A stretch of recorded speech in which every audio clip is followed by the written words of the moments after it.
Hello dear students, आज हम dynamics of circular motion शुरू कर रहे हैं।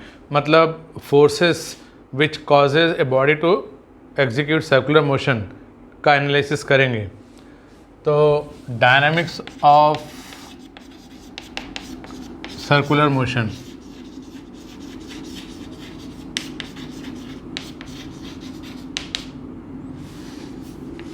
इसमें फोर्स निकाल कर बताना है which is causing a body to execute circular motion. तो एक एग्जांपल लिया कि मान लीजिए ये एक हॉरिजॉन्टल टेबल है,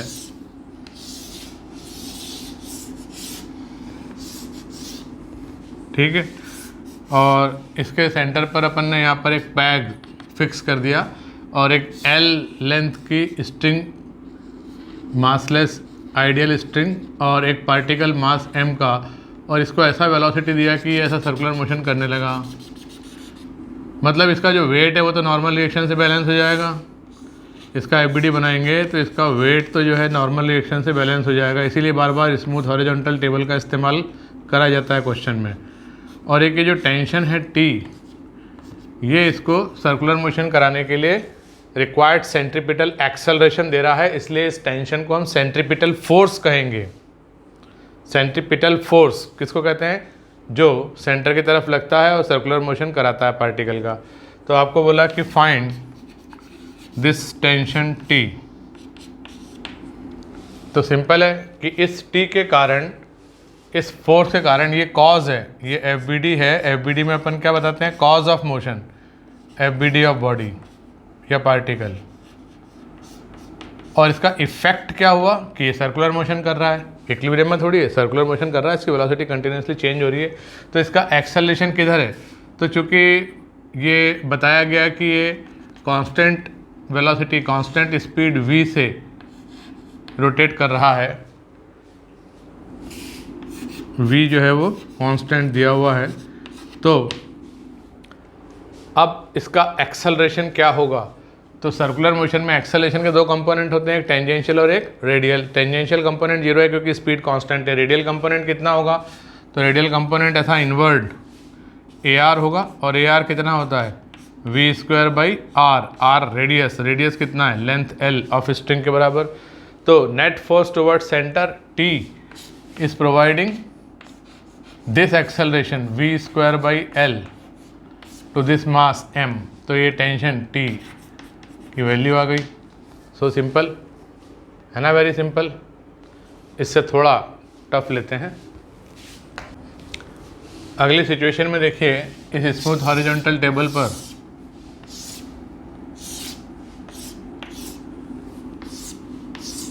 एक पैग है, फिक्स है, और इससे दो पार्टिकल मास m ईच, और ये डिस्टेंस L है। ये एक स्ट्रिंग है जो यहाँ फिक्स करी और इस पार्टिकल से बांधी, और दूसरी स्ट्रिंग इस पार्टिकल और इस पार्टिकल के बीच में बंधी हुई है, और इसको ओमेगा एंगुलर स्पीड से ऐसे कांस्टेंट ओमेगा एंगुलर स्पीड से इसको घुमा रहे हैं। तो ये ऐसे सर्कल में घूम रहे हैं।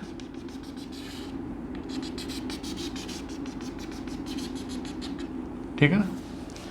तो हमको इन दोनों स्ट्रिंग्स में टेंशन का रेशो निकालना है। इसमें मान लीजिए टेंशन है T1 और इसमें मान लीजिए टेंशन है T2। तो हमें फाइंड करना है रेशो T1/T2। तो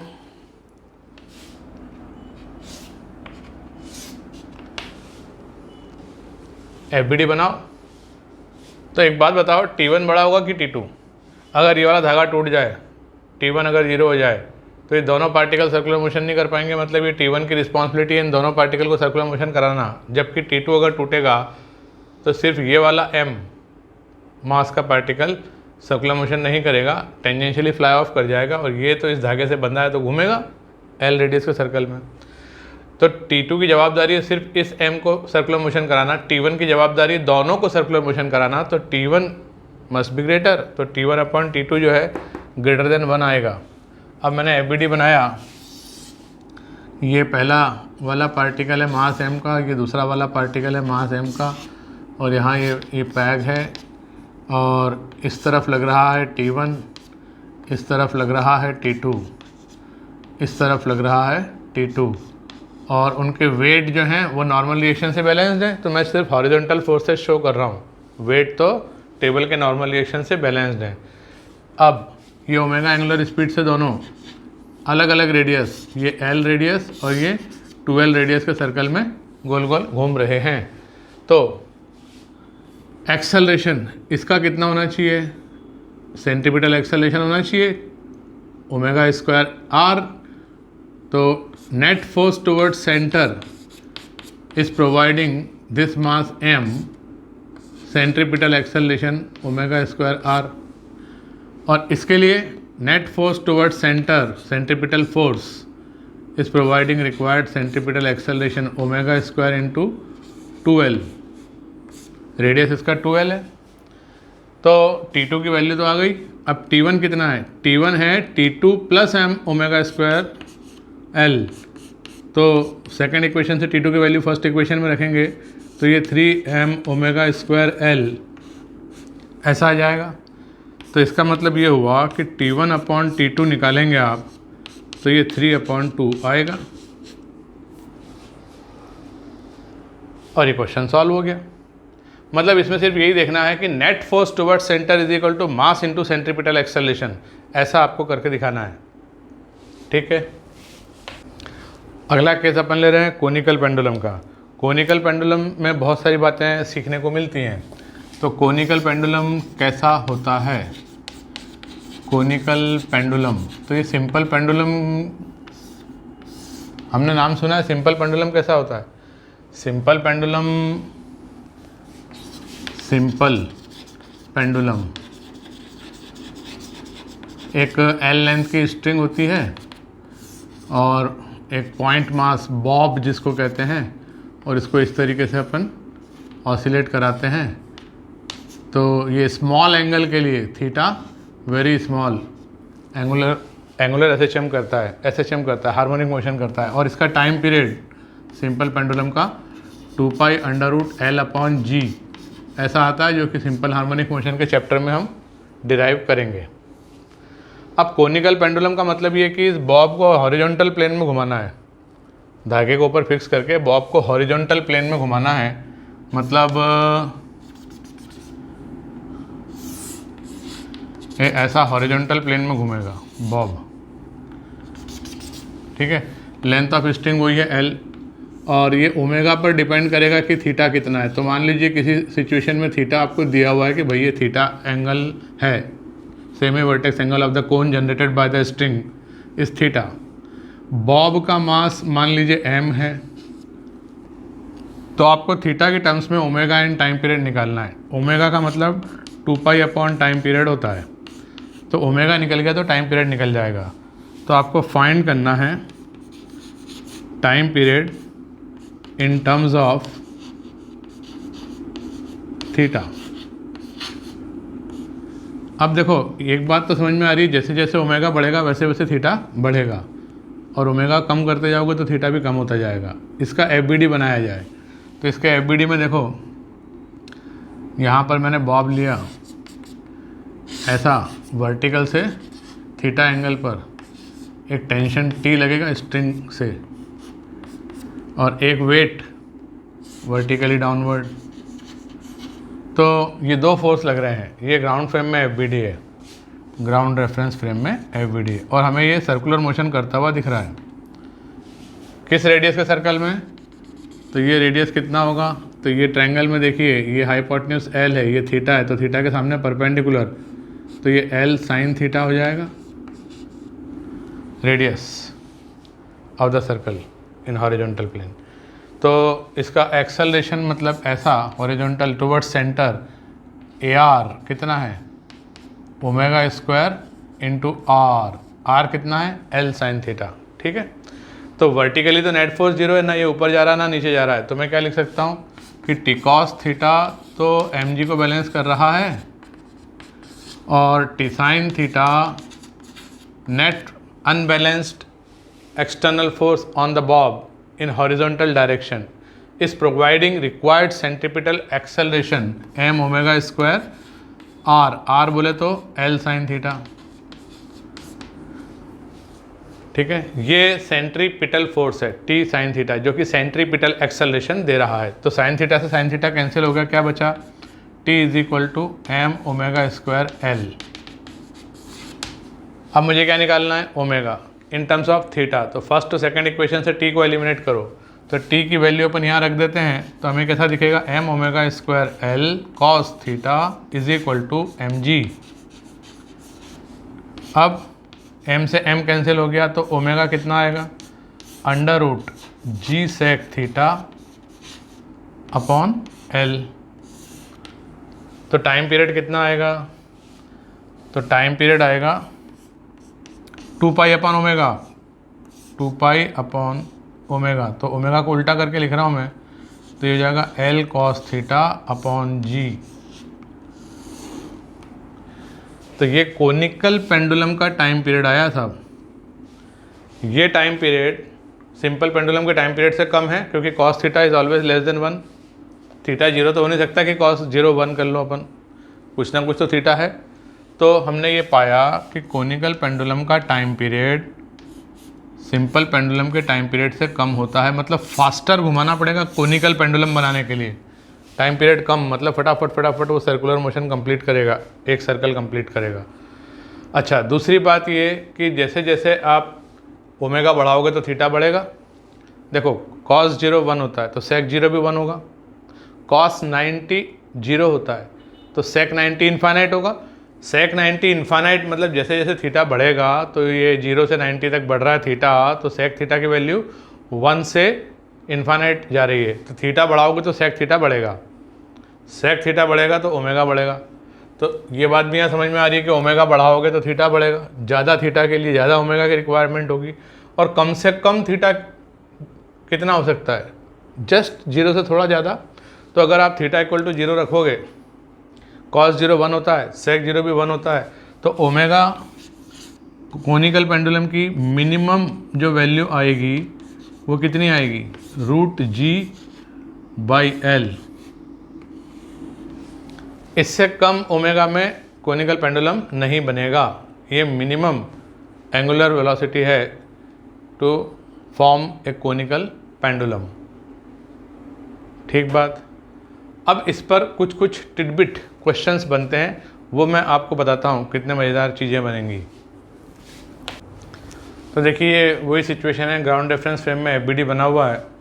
इसका acceleration horizontally leftward omega square R है।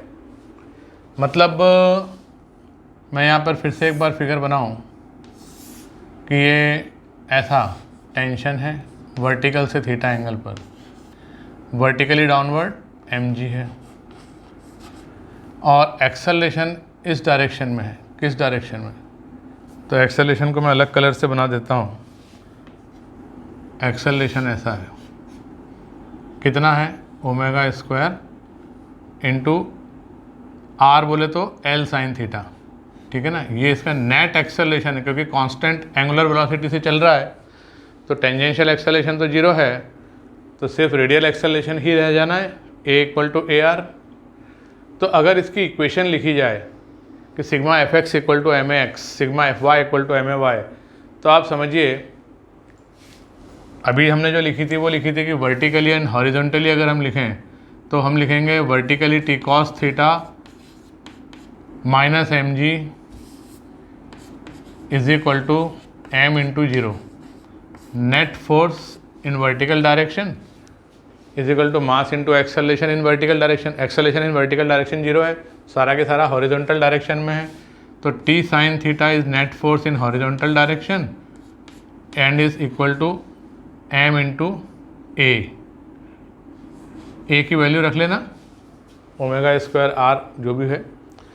मैं तो इक्वेशन बनाना सिखा रहा हूँ।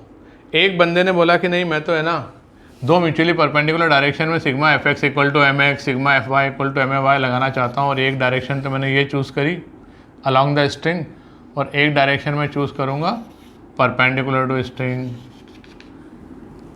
ऐसी दो डायरेक्शन मैंने चूज़ कर ली। मैंने कहा साहब ये मेरी एक्स एक्सिस है और ये मेरी अब नई वाई एक्सिस है।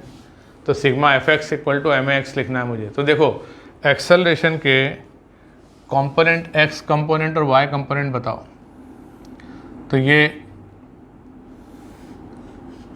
हॉरिजॉन्टल से, ये वाई एक्सिस हॉरिजॉन्टल से 90 माइनस थीटा बना रहा है, हॉरिजॉन्टल से वाई एक्सिस 90 माइनस थीटा बना रहा है, तो ये एंगल थीटा हो जाएगा, ठीक है ना।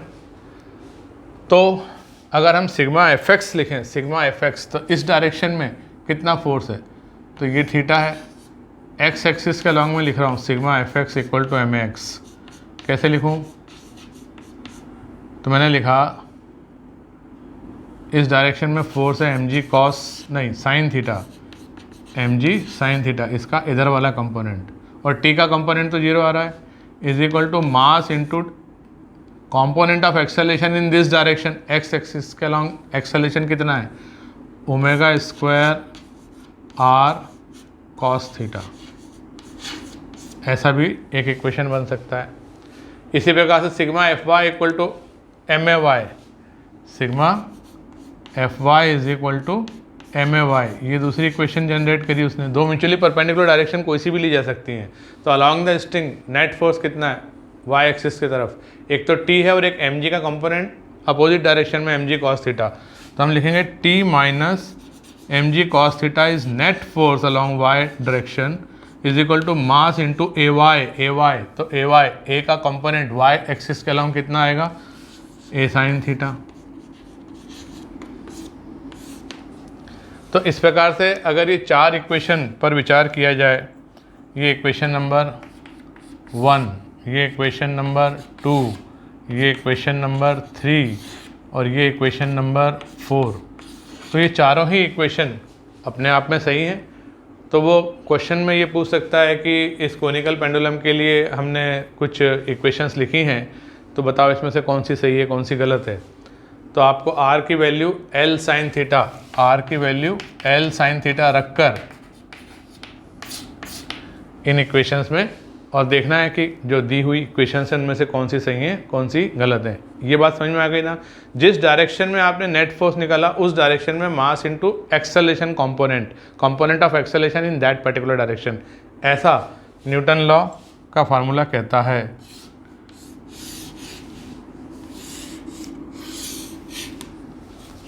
तो ये बात मुझे आपको समझानी थी इसमें। चलिए अब एक और नई चीज़ इसके ऊपर मैं इंट्रोड्यूस करता हूँ। इस कोनिकल पेंडुलम में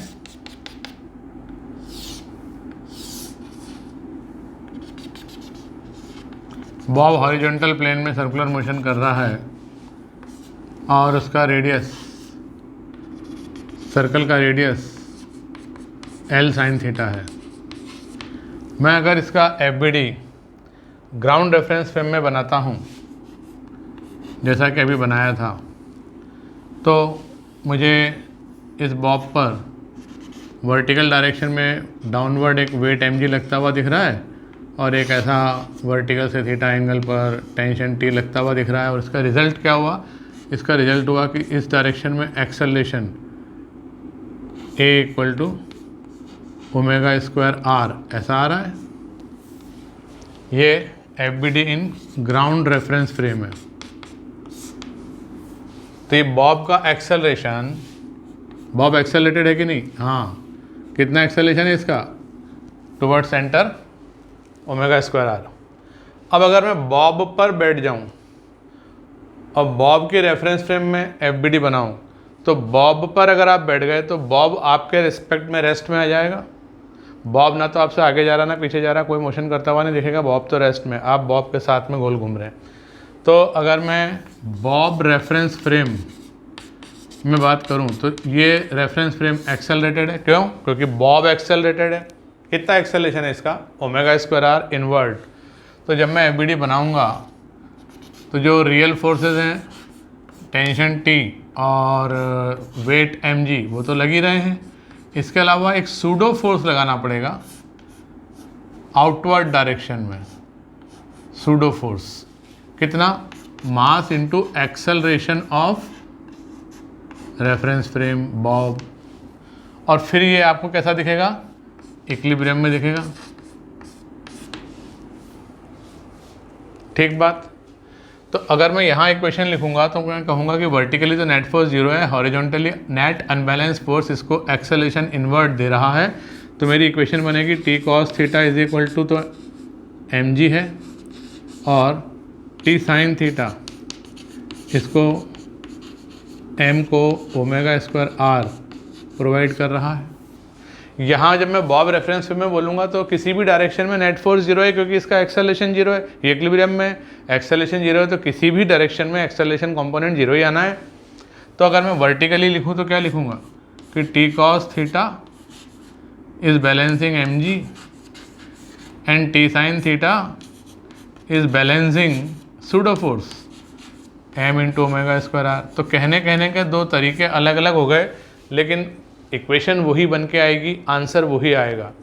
ये जो सूडो फोर्स, इमेजिनरी फोर्स आपने लगाया एक्सेलरेटेड रेफरेंस फ्रेम में, बॉब रेफरेंस फ्रेम में, इस सूडो फोर्स को सेंट्रीफ्यूगल फोर्स कहते हैं और ये जो एक्सेलरेशन है इसको सेंट्रीफ्यूगल एक्सेलरेशन कहते हैं। तो सेंट्रीफ्यूगल फोर्स सच में नहीं होता, सेंट्रीफ्यूगल फोर्स का कोई एग्जिस्टेंस नहीं है। ये तो हम खाली न्यूटन लॉ ऑफ मोशन को एप्लीकेबल बनाने के लिए F इक्वल टू ma लगाने के लिए एक सूडो फोर्स बाहर लगा देते हैं और ये आउटवर्ड फोर्स जो होता है ये होता नहीं है, ये सेंट्रीफ्यूगल फोर्स कहलाता है, ये इमेजिनरी फोर्स होता है।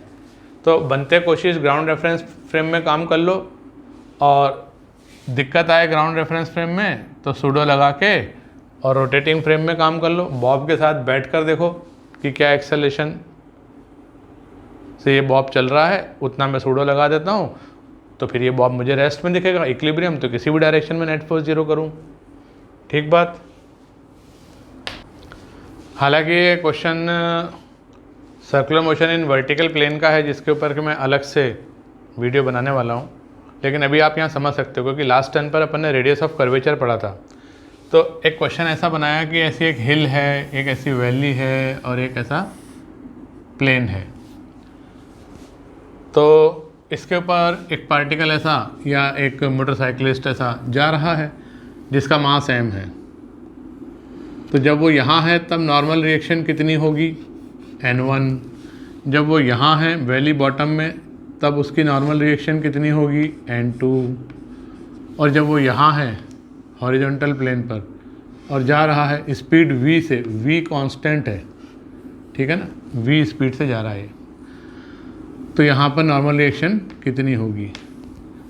तो हम क्या करेंगे, तो आपसे पूछा है कि n1 बढ़ा के n2 बढ़ा के n3, इस तरीके से पूछेंगे n1 बढ़ा के n2 बढ़ा के n3, तो सबसे बड़ा n2 होगा क्योंकि जब गाड़ी ऐसे बॉटम ऑफ वैली बॉटम में से जाती है ना तब पूरे शॉक अप दब जाते हैं उसके, और जब ये ऐसे ऊपर से जाती है तो एकदम हवा में फ्लाई करते हुए जाती है तो पूरा व्हील भी उठ सकते हैं उसके, हवा में फ्लाई करते हुए जाती है।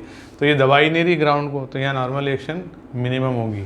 तो ये मैं आपको प्रूव करने जा रहा हूँ कि ये मिनिमम होगा और ये मैक्सिमम होगा out of n1 n2 n3। तो देखिए यहाँ पर कुछ रेडियस ऑफ कर्वेचर होगा इसको एक सर्कल के आर्क पर चलता हुआ माना जा सकता है। तो इसका रेडियस ऑफ कर्वेचर यहाँ पर मान लीजिए r1 है। ऐसे यहाँ पर भी इसको सर्कुलर पाथ पे चलता हुआ माना जा सकता है, तो इसको एक ऐसे सर्कल पर चलता हुआ इमेजिन कर रहे हैं सर्कुलर पाथ पर on an arc of a circle. तो इसका रेडियस ऑफ कर्वेचर यहाँ पर कितना है, मान लीजिए r2, और इसका रेडियस ऑफ कर्वेचर कितना है, इनफाइनाइट रेडियस का अगर सर्कल बनाए या स्फीयर बनाए तो ये एक स्ट्रेट लाइन या फ्लैट प्लेन बन के आ जाएगा। तो यहाँ मैंने लिखा कि अब इसका एफबीडी बनाया तो ये वर्टिकल डायरेक्शन दिखना चाहिए भाई, वर्टिकली अपवर्ड है ये, और ये इस पर लग रहा है mg, और इसका जो रेडियस ऑफ कर्वेचर है वो है r1। यहाँ पर वेट तो वर्टिकली डाउनवर्ड ही लगेगा, यहाँ पर भी वेट वर्टिकली डाउनवर्ड ही लगेगा। तो हम इसमें क्या लिखेंगे कि नेट फोर्स टुवर्ड सेंटर मतलब mg minus n1 is equal to m into V square upon r, जो भी रेडियस ऑफ कर्वेचर है। तो n1 कितना आया, mg माइनस mv²/r1। ठीक है, ये अपना एक रिजल्ट आ गया। यहाँ से देखो नेट फोर्स टुवर्ड सेंटर कितना है, N2 minus mg is giving acceleration v²/r2 toward centre, centripetal acceleration. तो N2 कितना हुआ, mg प्लस mv²/r2 जो भी रेडियस ऑफ कर्वेचर है। और यहाँ पर मान लीजिए कि सेंटर ऊपर की तरफ है, तो मैं लिख सकता हूँ N3 minus mg is equal to m into v²/r। Radius कितना है, इन्फानाइट। तो N3 is equal to mg आया। इधर सेंटर मान लोगे तो mg minus N3 is equal to mv²/∞, ऐसा लिख लोगे, कोई फ़र्क नहीं पड़ना, आंसर वही आना है।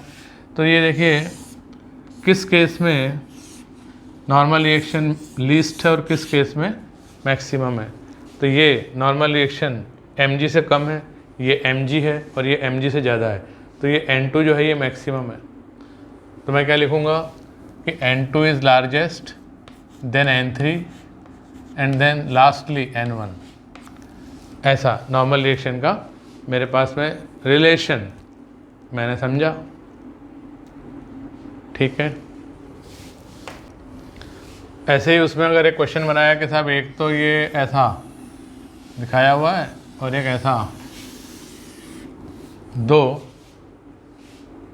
ये हिल हैं या ब्रिज है इस तरह का, जिसमें कि रेडियस ऑफ कर्वेचर यहाँ पर है कम, यहाँ पर रेडियस ऑफ कर्वेचर है r1 और यहाँ पर रेडियस ऑफ कर्वेचर है, तो यहाँ जब बॉडी इस पर से जारी होगी तो रेडियस ऑफ कर्वेचर ज़्यादा आएगा, है ना। तो यहाँ पर रेडियस ऑफ कर्वेचर है मान लो r2, वही मास m का, बॉडी कांस्टेंट स्पीड v से जा रहा है। ठीक है, तो बताओ नॉर्मल रिएक्शन ज़्यादा कहाँ होगी। तो फिर हम बनाएंगे FBD कैसा बनेगा, तो वेट डाउनवर्ड और नॉर्मल रिएक्शन अपवर्ड। तो ऐसे ही यहाँ पर भी होगा, नॉर्मल रिएक्शन अपवर्ड और वेट डाउनवर्ड। तो मेरी इक्वेशन बनेगी net force towards centre mg minus n is equal to m into v²/r, जो भी रेडियस ऑफ कर्वेचर हो। तो n कितना आया, mg माइनस mv²/r। तो अगर r होगा कम तो ये चीज़ हो जाएगी ज़्यादा और ये हो जाएगी ज़्यादा, तो नॉर्मल रिएक्शन कम हो जाएगी। तो यहाँ पर नॉर्मल रिएक्शन लेस है, लेस, और यहाँ पर नॉर्मल रिएक्शन मोर है। और जब नॉर्मल रिएक्शन कम होते होते होते होते जीरो हो जाए, वेलोसिटी को बढ़ाते जाओ, रेडियस को कम करते जाओ, तो ये अगर जब mv²/r mg के बराबर हो जाएगा तो क्या होगा, नॉर्मल रिएक्शन जीरो होना मतलब कि ये अब बॉडी इस पर कोई फोर्स नहीं लगा रही, ज़मीन पर प्रेसिंग बंद हो गई, मतलब जस्ट फ्लाई ऑफ वाली कंडीशन में आ गई। It has lost the contact with the ground, normal reaction zero हो गया। It has just lost the contacts with the ground. तो आपने देखा होगा कार चला रहे हैं अपन और ऐसा एकदम से बम्प आता है तो हवा में उड़ जाती है अपनी कार, लेकिन अगर स्लोली धीरे धीरे ऊपर जाना हो और फिर नीचे आना हो तो धरती पकड़ के चलती है कार, नॉर्मल रिएक्शन जीरो नहीं होती, फ्लाई ऑफ नहीं होती। इस कंडीशन में तो फ्लाई ऑफ हो जाएगी। तो यहाँ पे नॉर्मल रिएक्शन है कम, वहाँ पे नॉर्मल रिएक्शन है ज़्यादा। इस तरह के रिलेटिव क्वेश्चन भी छोटे मोटे बनते हैं। अगली सिचुएशन देखिए, कार्ट में एक बॉब मास m का L लेंथ की स्ट्रिंग से सस्पेंडेड है, और ये जो कार्ट है ये हॉरिजॉन्टल प्लेन में रेडियस r के सर्कल में सर्कुलर मोशन कर रही है। तो इसकी जो पाथ होगी वो ऐसा सर्कुलर पाथ होगा ऐसा, ठीक है ना। और ये कांस्टेंट स्पीड v मेंटेन कर रही है। तो अब आपको इस स्ट्रिंग में टेंशन T बताना है और ये एंगल थीटा बताना है। Find tension T in the string and angle made by string with vertical theta in equilibrium. तो इस क्वेश्चन को कैसे करेंगे, तो इसका FBD बनाया हमने कार्ट के रेफरेंस फ्रेम में। कार्ट स्वयं v²/r रेडियस के सर्कल में चल रही है और चाहें तो इसका हम ग्राउंड फ्रेम में भी बना सकते हैं। तो चलो ग्राउंड फ्रेम में अपने को फर्स्ट ऑप्शन ग्राउंड फ्रेम रखना चाहिए। तो ग्राउंड फ्रेम में हमने FBD बनाया, तो ये इधर टेंशन T लगा वर्टिकल से एंगल थीटा पर, और ये mg वर्टिकली डाउनवर्ड।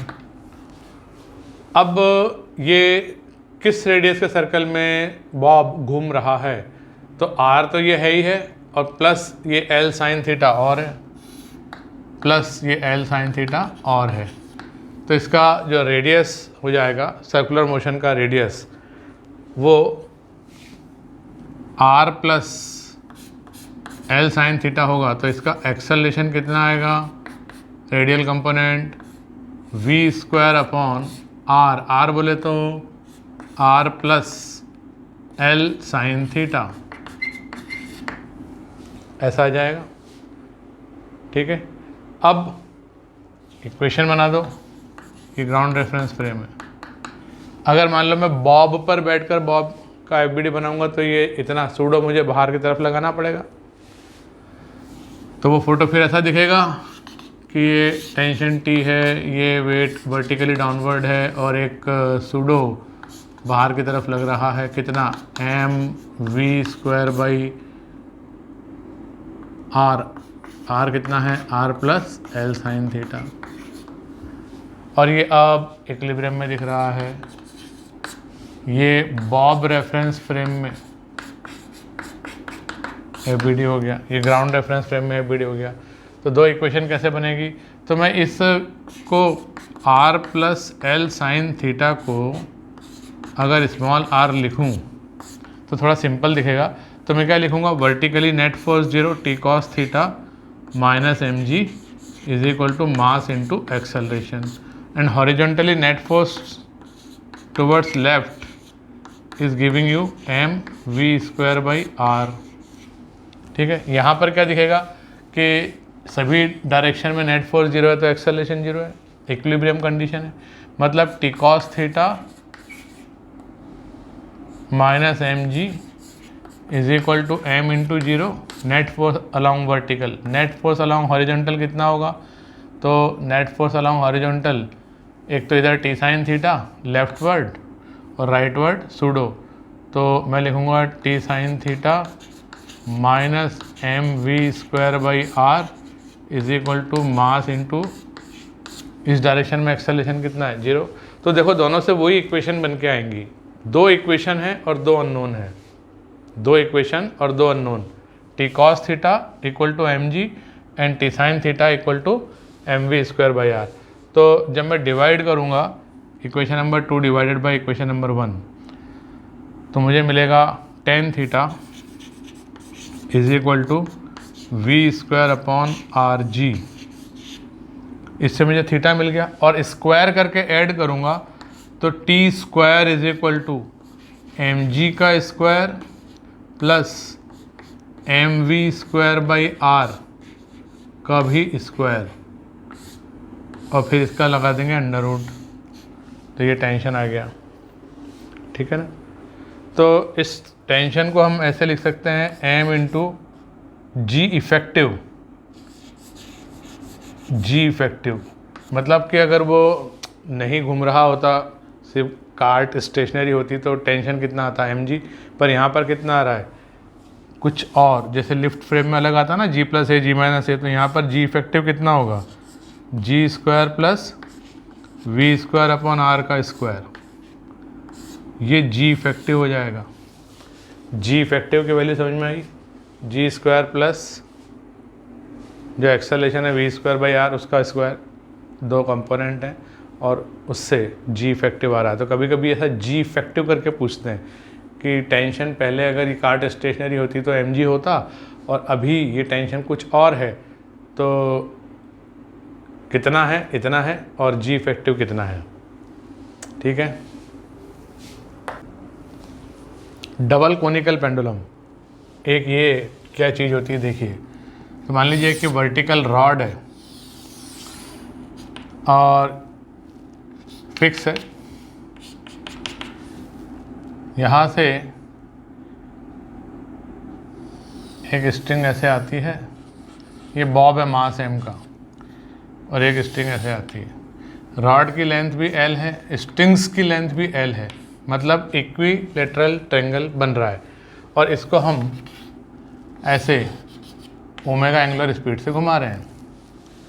तो इस स्ट्रिंग में कुछ टेंशन होगा, बिल्कुल होगा, T1। इस स्ट्रिंग में कुछ टेंशन होगा, बिल्कुल होगा, T2। और ये बॉब इस रेडियस r के सर्कल में हॉरिजॉन्टल प्लेन में सर्कुलर मोशन कर रहा है। एंगल कितना, तो ये वाला एंगल मैं देख पा रहा हूँ ये 60 डिग्री है, और ये वाला एंगल भी 60 डिग्री है। तो बताना है आपको कि फाइंड T1 एंड T2। ये क्वेश्चन बना दिया, तो इसका एफबीडी बनाया जाए। अब एफबीडी में कितने फोर्स लगेंगे, तो दो धागे से दो टेंशन तो लग ही रहे हैं, एक इधर लग रहा है T2, एक इधर लग रहा है T1, और एक वेट mg। तो T1 ग्रेटर देन T2 आएगा, देख लेना। क्यों? क्योंकि T1 है अपवर्ड और T2 और mg है डाउनवर्ड, और ये ना ऊपर जा रहा ना नीचे जा रहा है, तो T1 ने इन दोनों को या इन दोनों के वर्टिकल कंपोनेंट्स को संभाला हुआ है, तो T1 ज़्यादा आएगा, देख लेना आप। अब मैं क्या पाता हूँ कि वर्टिकली नेट फोर्स 0 है, हॉरिजॉन्टली नेट फोर्स इस डायरेक्शन में होगा क्योंकि सेंट्रीपिटल एक्सेलरेशन चाहिए ना। तो वर्टिकली में क्या लिखूँगा, तो ये एंगल्स बताओ, तो ये एंगल है 60 और ये एंगल भी है 60। तो T1 cos 60 upward, T1 cos 60 degree upward, और डाउनवर्ड कितना, T2 cos 60 और mg।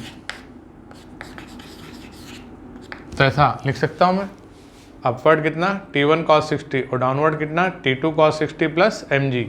तो उसको ऐसा लिख दिया। तो ऐसा इसलिए लिखा कि ये cos 60 1/2 होता है, तो T1 minus T2 is equal to 2mg, ऐसा आ गया। मैं ना कहता था T1 बड़ा होगा T2 से, T1 बड़ा होगा T2 से, कितना देख लो, डिफरेंस 2mg का है। अच्छा, नेट फोर्स टुवर्ड्स सेंटर, तो इसका रेडियस कितना आएगा, L sin 60, L sin 60, ये रेडियस आने वाला है इसका। तो net force towards centre T1 sin 60 plus T2 sin 60, T1 plus T2 sin 60, net force towards centre is providing m omega square r, r कितना, L sin 60। तो sin 60 cancel हो गया, तो क्या बचा, T1 plus T2 is equal to m omega square L। तो इस दो इक्वेशन से दो अननोन निकाले जा सकते हैं, ये इक्वेशन नंबर 1, ये इक्वेशन नंबर 2। दोनों को ऐड कर दो तो T2 से T2 कैंसिल हो गया, तो T1 is equal to mg plus m omega square L upon 2, ऐसा आ जाएगा। दोनों को ऐड कर दिया, T2 से T2 cancel, 2T1 is equal to right hand side, तो T1 इतना हो गया। और T2 निकालना हो तो इसमें से इसको सब्ट्रैक्ट करो, तो ये हो जाएगा m omega square L/2 minus mg। तो m ओमेगा स्क्वायर L/2 में एक बार प्लस mg करा और एक बार माइनस mg करा, तो दोनों में डिफरेंस कितना हो गया, 2mg का। बिल्कुल सही जवाब, T1 T2 आ गया। अब देखो T2 0 कब होगा, T2 0 कब होगा, तो T2 0 होगा, कहाँ लिखूँ, T2 0 होगा, T2 0 होगा कब, जब m omega square L/2 mg के बराबर हो, मतलब ओमेगा की वैल्यू कितनी हो, √2g/L।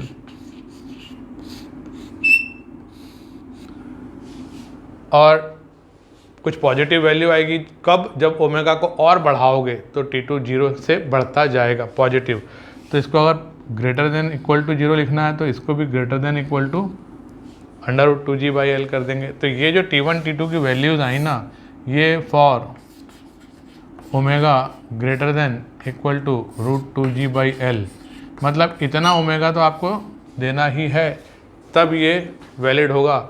वरना क्या होगा, वरना T2 0 हो जाएगा। T2 0 हो जाएगा तो क्या हो जाएगा, ये एंगल फिर 60 डिग्री नहीं रहेगा। ये अकेले धागे T1 से जैसे जैसे ओमेगा कम करते जाओगे तो ये एक ही धागा जो है वो इसको कोनिकल पेंडुलम बनाएगा और ये वाला धागा तो स्लैक हो जाएगा। और फिर वो आप जानते हो कि अगर ये एक ही धागा इस बॉब को घुमा रहा और ये स्लैक हो गया तो टेंशन T1 कैसे निकालते हैं, ये एंगल थीटा के हिसाब से, ये अपन पहले पढ़ चुके हैं।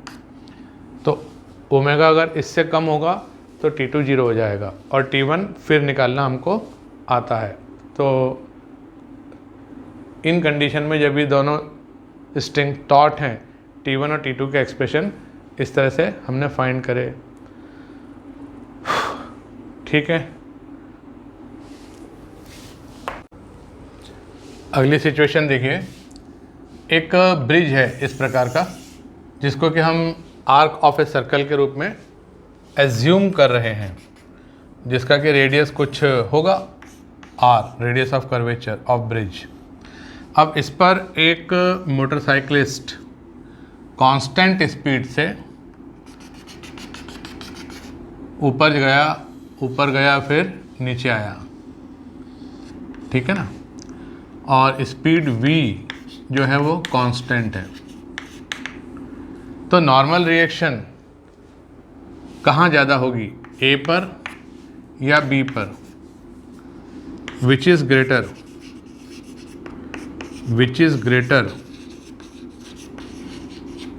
नॉर्मल रिएक्शन एट A और नॉर्मल रिएक्शन एट B,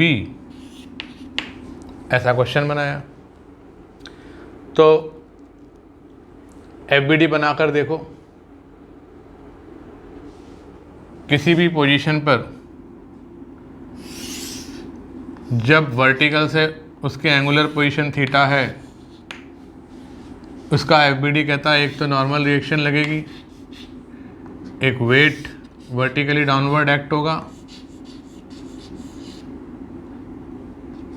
और ये सर्कुलर पाथ पर चलता हुआ दिख रहा है।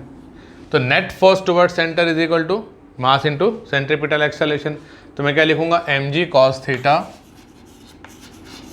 Minus n is equal to m into V square upon R.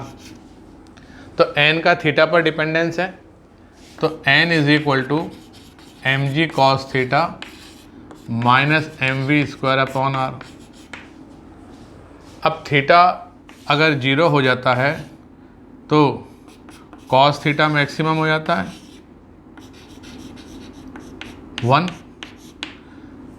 तो यहाँ नॉर्मल रिएक्शन ज़्यादा होगी, therefore normal reaction at B is greater than normal reaction at A। तो यहाँ पर नॉर्मल रिएक्शन मैक्सिमम आ रही है। जैसे जैसे वो ऊपर जाएगा नॉर्मल रिएक्शन बढ़ती जाएगी और फिर वो नीचे आएगा तो नॉर्मल रिएक्शन कम होती जाएगी। ठीक है, यहाँ पर नॉर्मल रिएक्शन मिनिमम हो जाएगी, जो A पर होगी वही C पर होगी। तो A to B normal reaction increases and B to C normal reaction decreases and at B normal reaction is maximum. Simple, ठीक है। एक बड़ा इंटरेस्टिंग आर्टिकल हम पढ़ने जा रहे हैं, effect of rotation of earth on apparent weight. Weight क्या होता है, mg।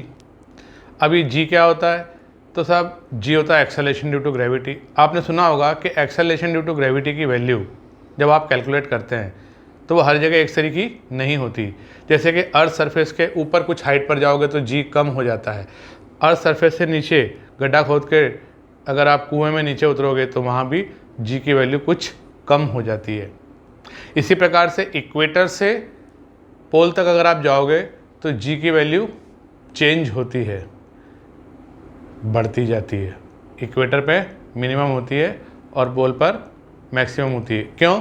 Due to rotation of earth, एक सेंट्रीफ्यूगल फोर्स उस पर लगने लगता है, और उस कारण जब आप वेट मेज़र करते हैं तो जो वेट मेज़र करने में mg में g की वैल्यू आ रही है वो वेरी करती है। तो अर्थ रोटेशन, हम सर्कुलर मोशन पढ़ रहे हैं, अर्थ अपनी एक्सिस पर रोटेट कर रही है, तो अर्थ रोटेशन के कारण अपरेंट वेट पर क्या फ़र्क पड़ता है, चेंज आता है, ये हम अब पढ़ने जा रहे हैं। तो हमने टॉपिक का नाम लिखा effect of rotation of earth on apparent wait.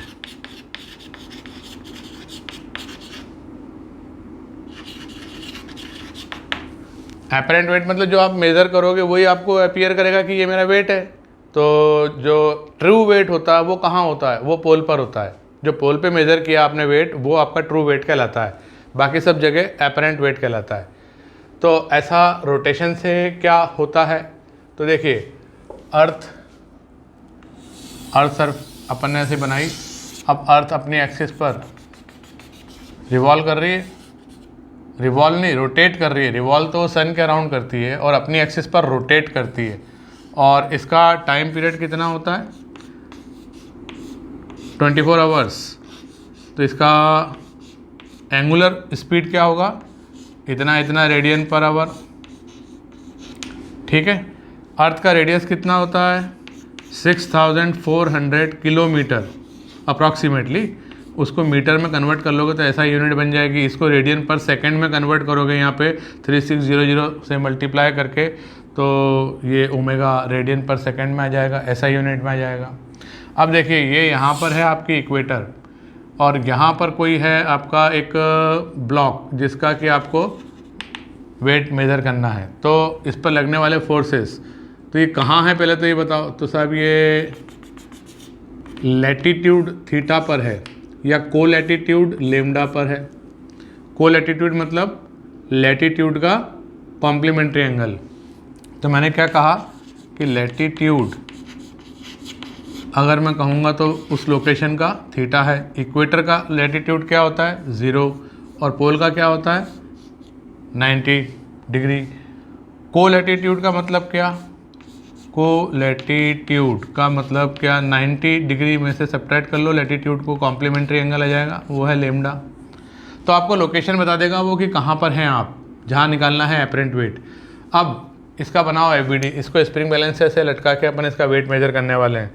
तो इसका एबीडी बनाया, तो इस पर एक फोर्स तो लगेगा अर्थ से टुवर्ड सेंटर,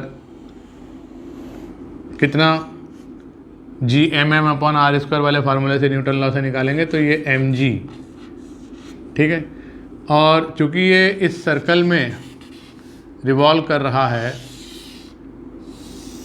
पार्टिकल अर्थ के साथ, जिसका रेडियस ऑफ अर्थ कितना है? r।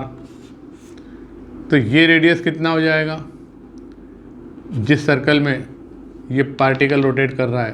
तो ये जाएगा r साइन लेमडा। ठीक है ना। तो ये रेडियस हो गया r sine lambda. r sine lambda radius के सर्कल में,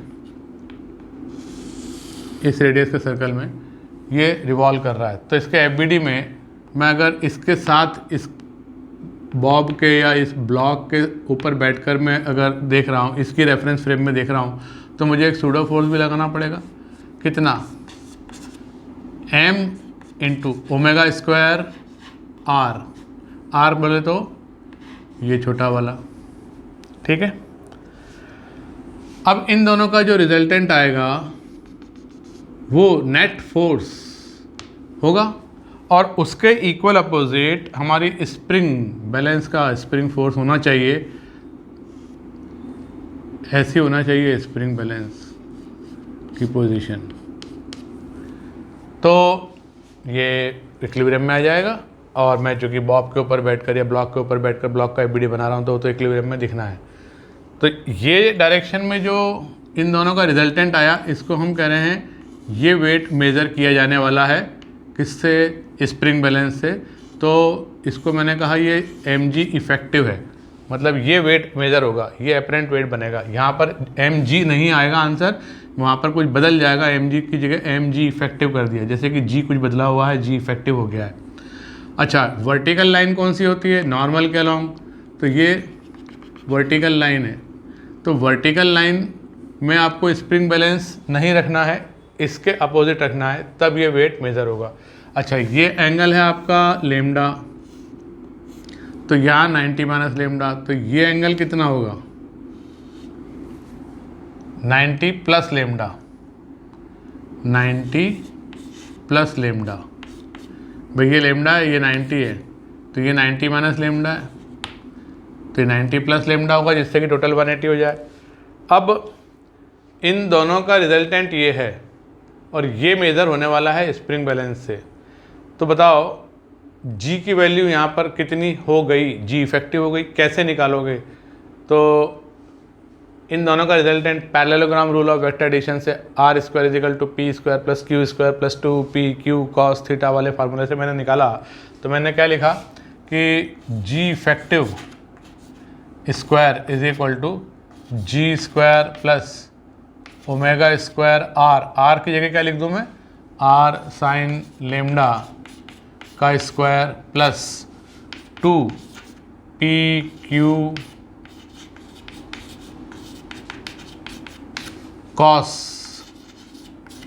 90 प्लस लेमडा। ठीक है, तो बताओ जी इफेक्टिव कितना? तो अब आप एक बात समझिए, ये जो ओमेगा स्क्वायर आर है, ओमेगा स्क्वायर आर, ये आपको मैं अलग से बता देता हूँ। ओमेगा स्क्वायर आर की वैल्यू जब आप रखकर कैलकुलेट करोगे तो ये नियरली g अपॉन 289 आती है, g अपॉन 289 आती है अप्रॉक्सीमेटली।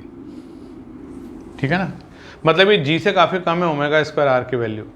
ये ओमेगा स्क्वायर आर की वैल्यू g अपॉन 289 के आसपास है, तो इसकी तुलना में ये नेग्लिजिबली स्मॉल है। यहाँ तो ओमेगा स्क्वायर आर एक ही बार आ रहा है, यहाँ पर स्क्वायर होके आ रहा है। g अपॉन 289 का और स्क्वायर करोगे तो 289 और बड़ा हो जाएगा। तो इस टर्म को अपन नेगलेक्ट कर सकते हैं इन दिस एडिशन, इसको अपन ने नेगलेक्ट कर दिया, इसको जीरो अज्यूम कर लिया। तो g इफेक्टिव कैसा दिखेगा?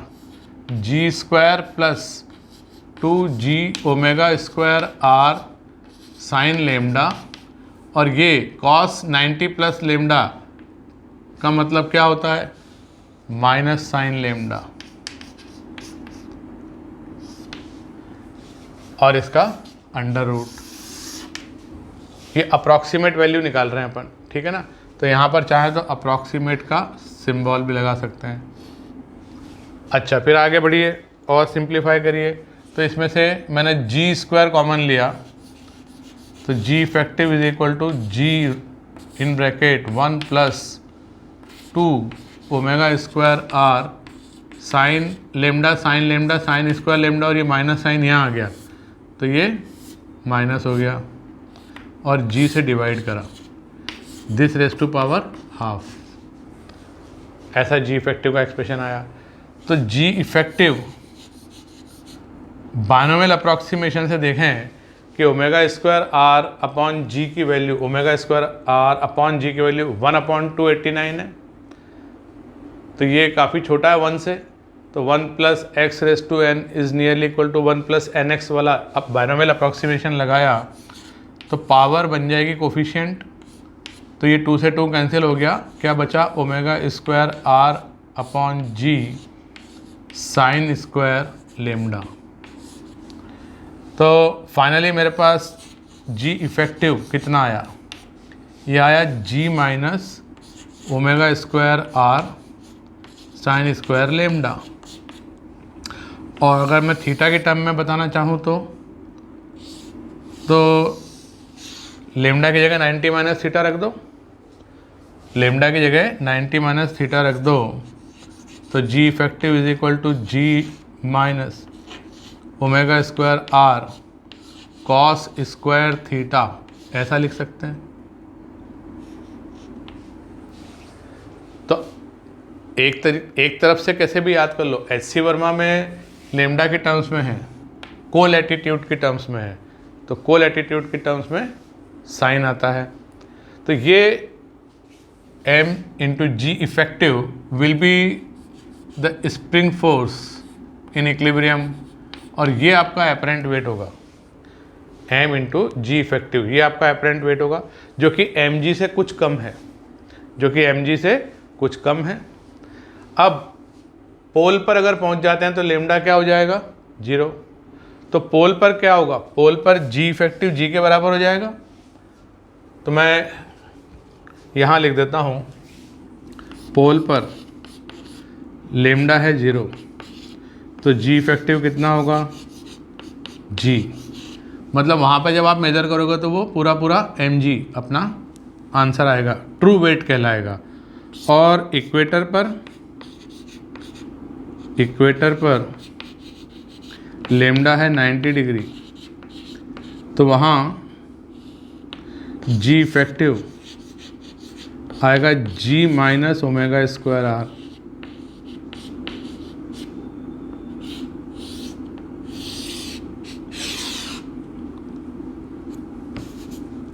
ठीक है, इस तरह से मेरे पास 2 रिजल्ट आए। तो मैं इस बोर्ड को क्लीन करके इस फार्मूले को लिख के और ये अलग अलग लैटिट्यूड वाइज क्या वैल्यू आएगी एपरेंट वेट की, उस पर चर्चा करना चाहता हूँ। उसके पहले एक बात कहना चाहता हूँ कि देखो, अगर मैं यहाँ पर किसी ब्लॉक का वेट मेजर करने के लिए स्प्रिंग बैलेंस ऐसे लगाता हूँ, तो वो मैं मान के चल रहा हूँ कि वो वर्टिकल लाइन में रहेगी, पर एक्चुअली वो वर्टिकल नहीं है। देखो ना, वर्टिकल से कुछ टिल्टेड है, कुछ टिल्टेड। वर्टिकल तो ये वाली लाइन है जो सेंटर से ये यहाँ तक, ये वर्टिकल लाइन है, CV is a vertical line. तो ये स्प्रिंग बैलेंस वर्टिकल थोड़ी है, थोड़ी सी टिल्टेड है। इसलिए दुनिया में जितनी भी बिल्डिंग्स बनी, उन बिल्डिंग्स को बनाते समय जब वॉल वर्टिकल है या नहीं, यह टेस्ट करता है मैसन कारीगर। तो वो क्या करता है, प्लम बॉब लटकाता है। प्लम बॉब क्या होता है, तो प्लम बॉब में यहाँ पर एक ऐसा लकड़ी लगी होती है, ये धागा होता है, और यहाँ पर एक ऐसा मेटालिक कोन होता है, और ये जितना रेडियस है ना कोन का, उतना ही ये एक यहाँ पर स्टिक है। इसको उस वर्टिकल वॉल से ये टच करता है, टच करता है, तो यहाँ इसने टच किया तो ये बॉब भी जस्ट टच होना चाहिए। और अगर ऐसा है तो वो ये कह लेता कि भाई देखो, ये जो प्लम बॉब लटका हुआ है ना, ये बिल्कुल वर्टिकल लाइन है, तो मेरी वॉल भी वर्टिकल है। पर अब आप समझ रहे होगे कि जब आप इस प्लम बॉब को लटकाओगे तो ये प्लम बॉब तो ऐसा लटकेगा। ये बॉब को लटकाया था अपन ने स्प्रिंग से, तो टेढ़ा लटका था, ये वर्टिकल थोड़ी था। इसलिए जितनी भी बिल्डिंग्स की वॉल्स बनी हुई हैं दुनिया में, वो वॉल कोई भी वर्टिकल है ही नहीं, क्योंकि वो प्लम बॉब से बनाई गई है। तो ये एक नई बात मैंने आपको बताई इस एंगल के बारे में। अब मैं जी इफेक्टिव की वैल्यू पर कुछ कैसे क्वेश्चन बनते हैं वो बताता हूँ। तो ये वाला एक्सप्रेशन आप याद रखना, ये फिगर आपके सामने है, काम करना शुरू करते हैं। तो हमने जो पाया कि अर्थ ऐसे रोटेट कर रही है west to east omega angular speed से, ये आपकी इक्वेटर है, ये पोल्स हैं, ये पोजीशन है जहाँ पर हम खड़े होकर बात कर रहे हैं। तो ये हमारा को लैटिट्यूड लेमडा है, को लैटिट्यूड के टर्म्स में मैं बात कर रहा हूँ, को लैटिट्यूड लेमडा है। तो यहाँ पर G effective G minus omega square R sine square lambda ऐसा होता है। ये फार्मूला मैंने डिराइव किया। तो पोल पर अगर मैं पहुंच जाऊं तो वहाँ लेमडा है 0, साइन 0 0 होता है, तो जी इफेक्टिव कितना आएगा, जी। इसलिए यहाँ पर जो वेट आप मेज़र करोगे इसको अपन ट्रू वेट कहेंगे। और रोटेशनल इफेक्ट आ जाता है अदर लैटिट्यूड्स पर, इक्वेटर पर मैक्सिमम इफेक्ट आता है, तो वहाँ लेमडा 90 होने से जी इफेक्टिव लीस्ट होता है, G minus omega square R. तो इक्वेटर पे मिनिमम वेट मेज़र होगा। दूसरी बात, omega square R upon G की वैल्यू नियरली 1/289 होती है। तो अगर ओमेगा को बढ़ा दिया जाए 17 टाइम्स कर दिया जाए ओमेगा की वैल्यू को, तो 17 ओमेगा स्क्वायर आर की वैल्यू नियरली जी हो जाएगी। ओमेगा स्क्वायर आर की वैल्यू कह लो कि g/289 है, ठीक है ना, ऐसा कह लो। तो अगर मैं दोनों तरफ 289 से मल्टीप्लाई करूँ या 289 को मैं इधर ले आया, ये सुंदर है, तो ये नियरली जी हो जाएगा। तो अगर ओमेगा फास्ट हो जाए, मतलब earth start rotating very fast, इसका टाइम पीरियड कम हो जाए, तो ये जी इफेक्टिव एट इक्वेटर 0 हो जाएगा। ओमेगा स्क्वायर आर जो है अब नया ओमेगा स्क्वायर, तो if omega is increase 17 times, तो जी इफेक्टिव एट इक्वेटर 0 हो जाएगा। मतलब कंडीशन ऑफ वेटलेसनेस, मासलेसनेस नहीं, वेटलेसनेस आ जाएगी वहाँ पर। तो एक तो ये इसका इम्प्लीकेशन है। और उस वक्त टाइम पीरियड क्या होगा, तो टाइम पीरियड जो अभी 24 आवर्स हुआ करता है वो T/17 हो जाएगा। मतलब new time period of rotation of earth, new time period of rotation of earth उस कंडीशन में will be 24/17 hours, which is nearly equal to 84.6 minute. ये 84.6 मिनट बहुत इंपॉर्टेंट फिगर है। ये 4 क्वेश्चन में एक ही आंसर आता है, 84.6 मिनट। तो एक तो आपने यहाँ पर देख लिया, 3 क्वेश्चंस आपको ग्रेविटेशन नाम के चैप्टर में भी और ऐसे देखने को मिलेंगे। मैं आपको यहाँ पर उसका हिंट दे देता हूँ। एक तो ये कि क्या होगा नया टाइम पीरियड या लेंथ ऑफ ए डे, भाई 24 आवर को क्या बोलते हैं अपन, लेंथ ऑफ ए डे। तो क्या होगा new length of a day when one feels weightlessness at equator. तो आंसर होगा कि length of the day, new time period of rotation will be 84.6 minute. 84.6 minute मतलब लगभग 1.5 घंटा। 90 मिनट्स में मतलब 1.5 घंटा होता है। तो 1.5 घंटे में आधा टाइम तो दिन रहेगा, आधे टाइम रात रहेगी। 24 आवर वाला काम 1.5 घंटे में पूरा हो रहा है, तो 1.5 घंटे में एक दिन और एक रात मिलकर 1.5 घंटा होगा, ठीक है ना। दूसरा एक और जगह पर आंसर यही आएगा, कब, तो मैं इसको मिटा के चारों लिख देता हूँ यहाँ पर, आप याद रखना। तो कोई भी अगर एक क्वेश्चन आ जाता है 84.6 मिनट के ऊपर बेस, तो आप उसको टिक कर देना। तो आप एक बार देख तो लो, सब जगह से इकट्ठा करके मैंने 4 लोकेशन बता दिए कि यहाँ पर ये आंसर आएगा। तो मैं इसको क्लीन करता हूँ। तो टाइम आ रहा है 84.6 मिनट, है ना आंसर। तो इसका क्वेश्चन क्या है, क्वेश्चन ये है लेंथ ऑफ ए डे, ये क्वेश्चन है। What is length of a day when one feels condition of weightlessness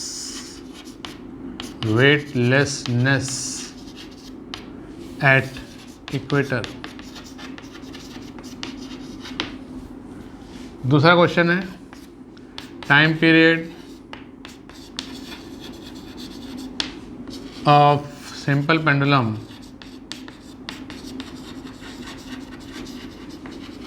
of infinitely long मतलब इनफाइनाइट लेंथ। तीसरा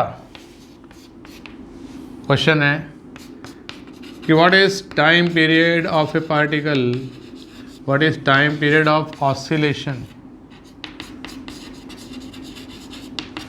ऑफ ए पार्टिकल। ये SHM पढ़ने के बाद समझ में आएगा। मूविंग इनसाइड ए डायमीटरल और any tunnel, inside a tunnel made in earth. मतलब ऐसा या तो डायमीटरल टनल हो सकता है या यहाँ पर भी अपन एक टनल बना दें, तो यहाँ सरफेस से चालू करेगा मोशन रेस्ट से और यहाँ सरफेस तक आएगा और इस प्रकार से ये ऑसिलेट करेगा टिक टिक टिक टिक टिक टिक टिक टिक। यहाँ पर अगर अपन छोड़ेंगे गड्ढे में, डायमीटरली अपोजिट पॉइंट तक जाएगा फिर वापस आएगा और इस तरह से SHM करेगा। ये अपन SHM के या ग्रेविटेशन के चैप्टर में पढ़ेंगे। अभी तो मैं खाली क्वेश्चन बता रहा हूँ आपको कि ऐसे क्वेश्चन आपको देखने को मिलेगा तो उसका ये आंसर होगा कि इसमें time period of oscillation of a particle moving inside a tunnel made in earth, it may be diametral tunnel, it may not be diametral tunnel. तो टाइम पीरियड कितना आएगा 84.6 मिनट। चौथा क्वेश्चन बनेगा time period of revolution, time period of revolution of a satellite, revolution of earth satellite, obviously earth satellite orbiting very close to earth's surface, very close to earth surface.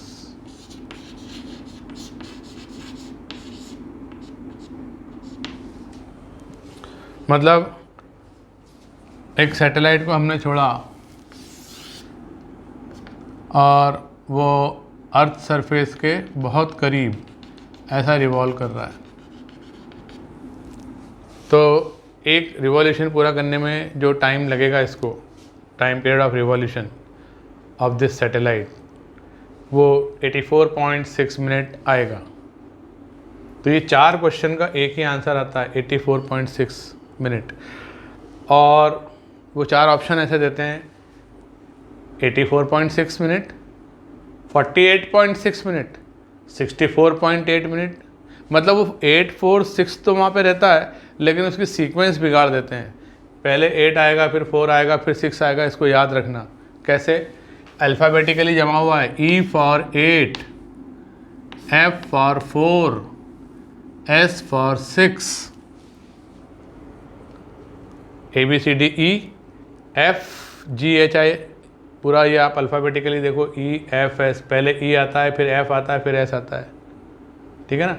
तो 8 4 6 बिल्कुल याद रखना, कोई doubt कोई confusion नहीं होना चाहिए। सोते से उठ के भी अगर कोई क्वेश्चन पूछे इन 4 क्वेश्चन का आंसर, तो आप बोलना 84.6 मिनट। मिनट ध्यान रखना, मिनट लगभग 1.5 घंटा, ठीक है। और कुछ बात करते हैं इस पर। एक क्वेश्चन बनता है इस पर कि साहब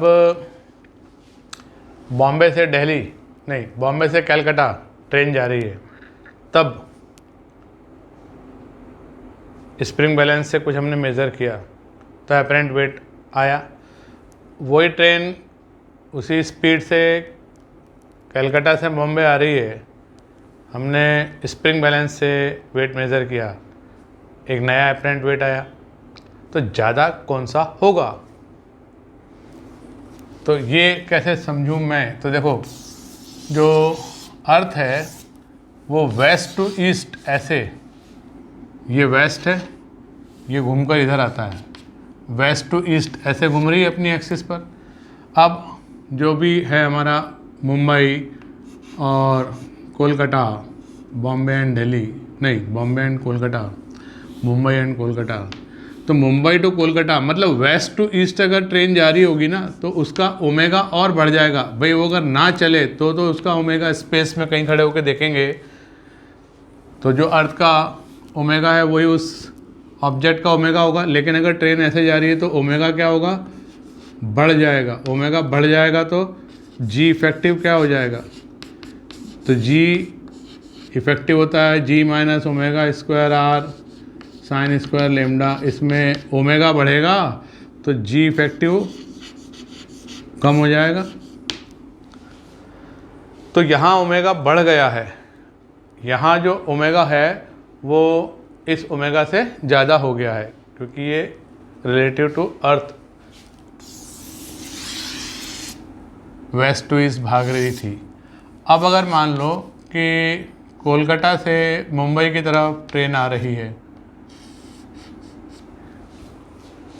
तो अर्थ तो वेस्ट टू ईस्ट रोटेट हो रही है, लेकिन हमारी ट्रेन का वेलोसिटी का डायरेक्शन कैसा है, ईस्ट से वेस्ट की तरफ।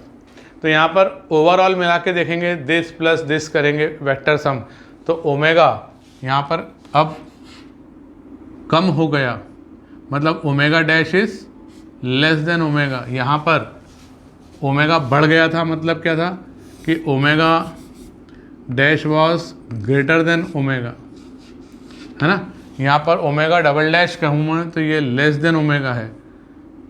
तो अगर ओमेगा हो जाएगा कम तो ये फैक्टर हो जाएगा कम, तो जी इफेक्टिव बढ़ जाएगा, जी इफेक्टिव इंक्रीज हो गया। तो एपरेंट वेट यहाँ पर कम होगा, एपरेंट वेट यहाँ पर ज़्यादा होगा। एपरेंट वेट क्या होता है, एम इंटू जी इफेक्टिव। तो यहाँ पर रिलेटिवली ये मोर रहेगा। ट्रेन रेस्ट में है तो उससे ये ज़्यादा रहेगा, ट्रेन रेस्ट में है उससे ये कम रहेगा क्योंकि ओमेगा बदल गया। अगर ट्रेन रेस्ट में है तो उसका ट्रेन का ओमेगा वही होगा जो अर्थ का है, पर अभी अगर ओमेगा बढ़ा दोगे तो जी इफेक्टिव कम हो जाएगा, तो वेट एपरेंट भी कम हो जाएगा और यहाँ एपरेंट वेट बढ़ जाएगा। तो इस तरह का भी एक क्वेश्चन बनता है। तो बस इस लेक्चर को अपन यहीं पर स्टॉप करते हैं और सर्कुलर डायनामिक्स का एक सेकंड लेक्चर और तैयार करते हैं। Thank you very much.